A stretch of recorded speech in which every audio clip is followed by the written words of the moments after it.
Hey, how's it going, everybody? It's Tanner here, and welcome back to a new Ninjago Season 13 Master of the Mountain discussion video here on the channel. In today's video, we are going to be discussing my final thoughts on the Season 13 story as an entire entity. What did I think about it? Did I like it? Did I not like it? What are some things about it that made this season special? Well, for starters, I do have to go ahead and clarify that I thought that this season was very, very, very well done and very well executed in many, many ways.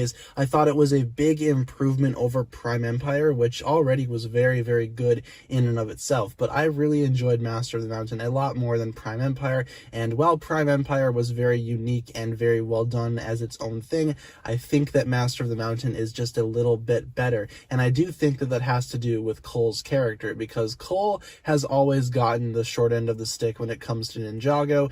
His actual seasons, if you will, that are dedicated to him, he doesn't have very many. He has Day of the Departed, which, yes, is his own story. He had the Way of the Departed book that Tommy Andreasen kind of wrote up there. It wasn't really a book, but it was just like a short story, not animated, but just kind of written out. And then I guess you can say he had March of the Oni, but that's not really his own thing. He was just kind of used as the quote-unquote focus ninja, and that was probably just because he has not really had a season dedicated to him, but Master of the Mountain is his own thing, and I do think that Cole as a main character is a very good choice. He definitely nails it in this season. I think he's very well done. The actual backstory regarding him and his mother, who was a previous elemental master of Earth, is also really well done, and it's just really emotional as well. The actual flashbacks at play here, it actually builds Cole's character, which is not something that we've seen very much of for the past almost 10 years of Ninjago. It's very refreshing to see Cole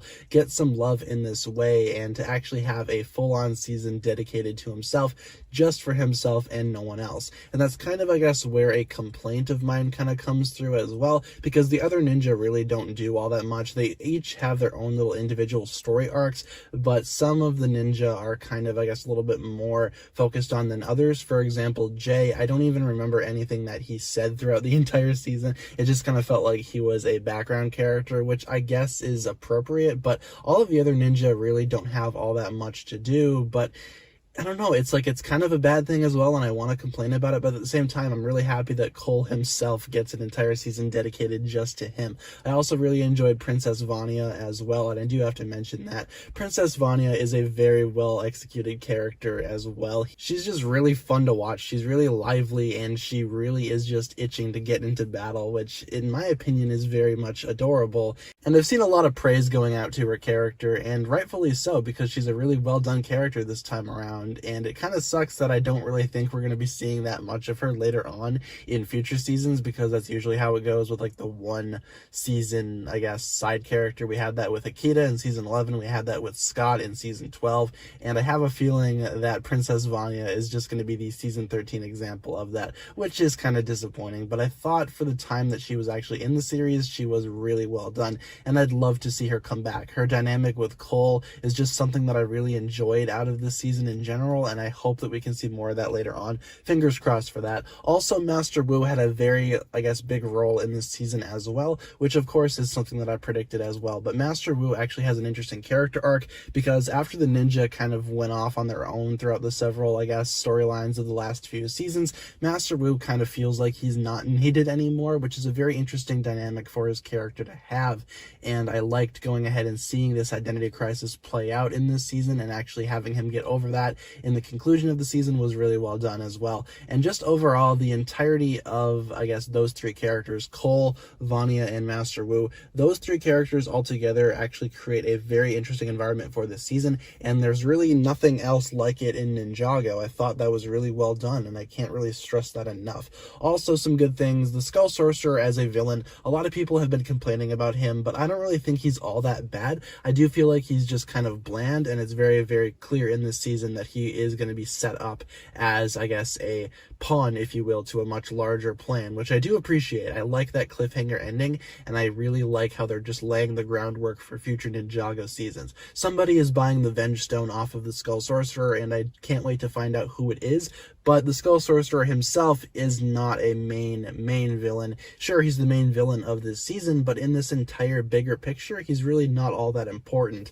But I thought he was good for what he was. King Vangelis as a villain, it is something that we've seen before, the love interest's father being a villain. We've seen that with Master Chen in Season 4, but with King Vangelis, otherwise known as the Skull Sorcerer, I thought it was a little bit more interesting, especially in terms of his actual position as king, his relationship with Vania being basically shattered because of his own doing. I just thought that it was really, really unique for the season, and I can't wait to see what else happens with the storyline moving forward. Again, somebody's buying the Venge Stone, and I thought the season set up that storyline really well, and I can't wait to see where that goes. Also, I do need to touch on the action as well.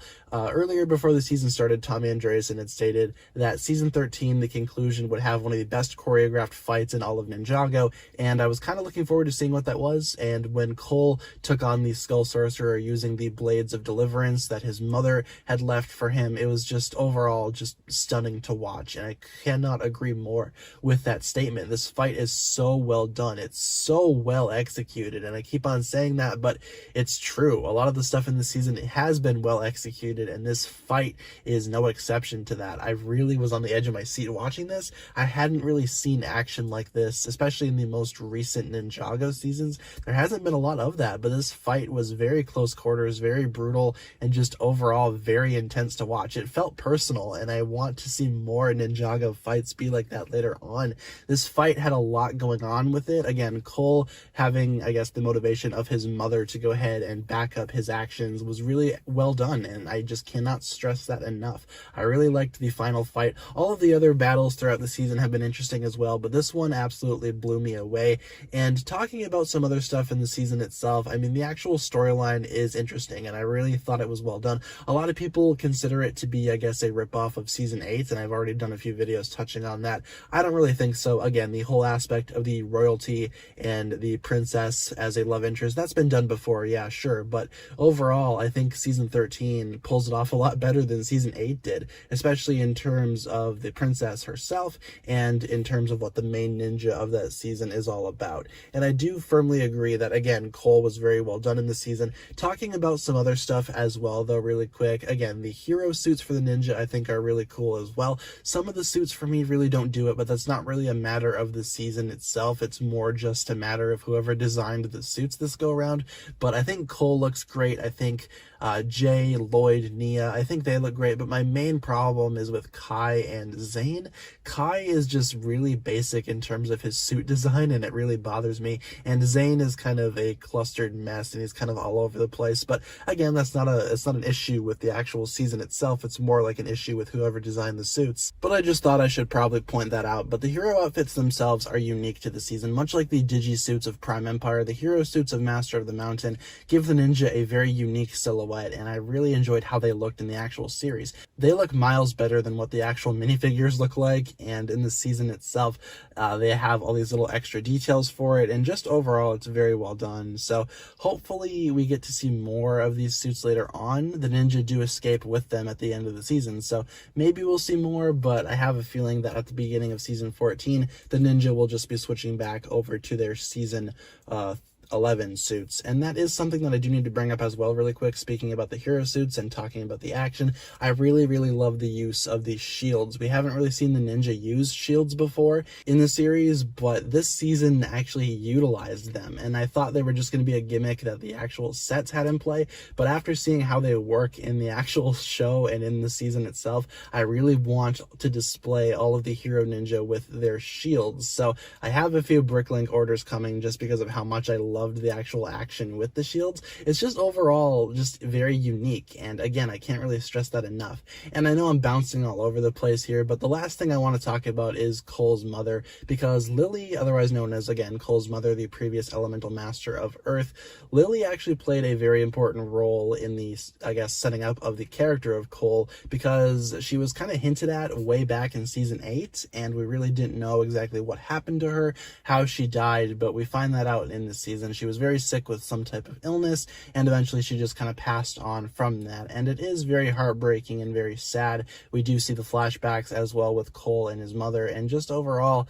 it's heartbreaking. Again, it's hard to watch, but she's a very important character, and I thought what her character was in this season, I thought that was really well done. I wasn't expecting her to return or anything like that, but she actually does have a presence here, especially in the final battle. Cole feels her presence, and just overall, I thought that was really, really sweet and really touching. It isn't really something that I want to touch on for too long, because again, it is kind of a sensitive subject, but just overall, I thought that Cole's mother had a very important role in this season, and I thought her character being included here was a very, very good choice by the writers and by the actual staff of Ninjago. Overall, Master of the Mountain was a very, very, very good season to me personally. Again, this is just my own opinion, but I feel like it's miles better than Prime Empire, miles better than Secrets of the Forbidden Spinjitzu. I liked it more than March of the Oni, and I'm not going to go ahead and rate this season right now amongst the other ones. I'm going to go ahead and do that in a future video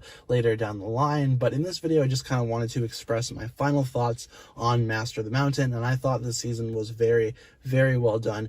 Little to no complaints from my end. There are a few things that I don't really like, and there are a few things that I didn't really touch on, such as the upleave, for example, which I also don't really like. But overall, the stuff that I did like, I made very clear in this video. I did have a few criticisms in there as well, but just overall, I kind of wanted to get my final thoughts out there. I will be doing a few more videos on this season, again, because there are a few loose ends that we still have to cover.